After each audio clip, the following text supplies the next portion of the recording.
حضرت محمود غزنوی نے ایک دن فرمایا کہ میں حضرت خضر علیہ السلام کی زیارت کرنا چاہتا ہوں۔ ایک غریب آدمی کھڑا ہوا، وہ کہنے لگا میں آپ کو زیارت کرا دیتا ہوں،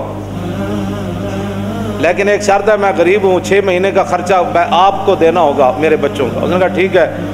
6 مہینے کے بعد محمود غزنوی نے اس کو بلایا، ہاں جی خضر علیہ السلام کی ملاقات کا کوئی وظیفہ مکمل ہوا؟ اس نے کہا جی کچھ وظیفے الٹ ہو گئے، 6 مہینے اور چاہیے۔ اس نے کہا ٹھیک ہے۔ سال کے بعد اس کو پھر حضرت محمود غزنوی بلایا، فرمایا ہاں جی خضر علیہ السلام نہ کوئی میری ملاقات کا امکان پیدا ہویا، تسی وظیفے جو کر رہے ہو دریا دے کنارے؟ انہوں نے کہا جی میں کہاں، خضر علیہ السلام کہاں، میں نے تو آپ کے ساتھ جھوٹ بولا ہے، غریب آدمی تھا تو پیسے میرا روٹی پانی چل گیا 1 سال۔ تو محمود غزنوی کا مجلس لگی ہوئی تھی، ہزاروں لوگ موجود تھے، غوث بھی تھے، کتب بھی تھے، ابدال بھی تھے، محدث بھی تھے، مفسر بھی تھے۔ تو اس نے اپنے ایک وزیر کی طرف اشارہ کر کے کہا بتاؤ بھائی جو بادشاہ سے جھوٹ بولے اس کی کیا سزا ہے؟ وہ وزیر کہنے لگا کہ اس کو قتل کر دیا جائے۔ محمود غزنوی کے مجلس میں ایک نورانی چہرے والے بزرگ بیٹھے تھے، انہوں نے کہا بادشاہ سلامت، اس نے بالکل ٹھیک کہا۔ پھر اس نے ایک دوسرے وزیر سے پوچھا، اس نے کہا جی اس کی کیا سزا ہے جس نے بادشاہ سے داؤ بھی لگایا اور جھوٹ بھی بولا؟ اس نے کہا یہ گردن نہ اتاریں، یہ تو پھر جلدی مر جائے گا، اس پر کتے چھوڑیں، یہاں تک کہ کتے اسے نوچ نوچ کر کھائیں تاکہ اس کو پتہ چلے بادشاہ سے جھوٹ نہیں بولا جاتا۔ تو وہ بزرگ نورانی چہرے والے کہنے لگے بادشاہ سلامت، اس نے ٹھیک کہا۔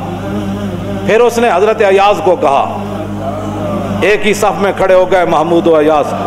حضرت ایاز کو کہا کہ ہاں جی آپ بتائیں۔ اس نے کہا بادشاہ سلامت، ایک غریب آدمی تھا، اس کے جھوٹ بولنے سے آپ کے وقار میں کوئی کمی نہیں آئی، اور 1 سال پیسے دینے سے آپ کے خزانے میں کوئی کمی نہیں ہے، یا آپ اس کو معاف کر دیں۔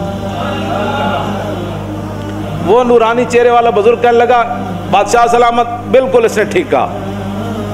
محمود غزنوی نے ان بزرگوں کو قریب بلایا، انہوں نے کہا یہ کیا بات ہے، جو گردن اتارنے کا کہتا ہے وہ بھی ٹھیک ہے، جو یہ کہتا ہے کہ کتے چھوڑ دیا جائے وہ بھی ٹھیک ہے، جو معافی کرتا ہے۔ اس نے کہا کہ جس نے کہا نا گردن اتار دو، یہ اس کا خاندان تھا کسائی، تو اس نے اپنے خاندان کا اظہار کیا ہے، گردنیں اتارنے کے عادی ہیں، اور کہا کہ غلطی تو تیری ہے جیسے تو نے ایسے لوگوں کو وزیر بنایا۔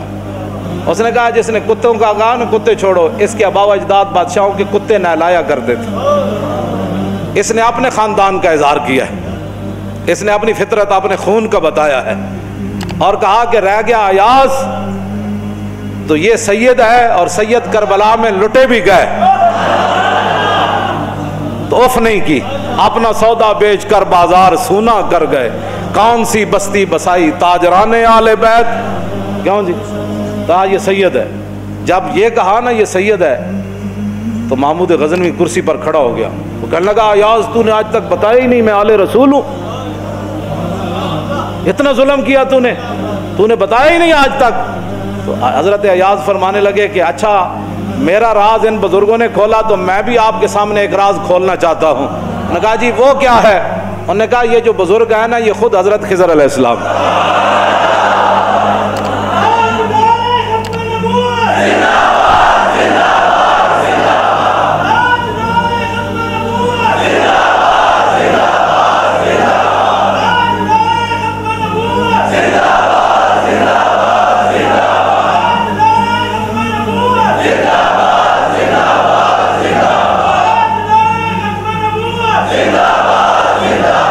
توجہ بھائی توجہ، آپ اور ہم خوش نصیب ہیں کہ ہم اپنے خون کا اظہار کر رہے ہیں۔ ہمارے آباء و اجداد نے صدقے یا رسول اللہ کے نعرے لگائے، ہمارے بڑوں نے حضور سے محبت کی، حضور کی ختم نبوت پر پہرے دیے، تو ہم اپنے خاندان کا اظہار کر رہے ہیں، اور جن لوگوں کو یہ مسئلہ نہیں سمجھ آ رہا ہے وہ اپنے خاندان کا اظہار کر رہے ہیں، ان کا اپنا خاندان ہے، ہمیں ان سے کوئی غرض نہیں ہے، ہمارا کام ہے مسئلہ بتا دینا۔ ہر کوئی اپنا خون اپنے خاندان کے اظہار کرتا ہے۔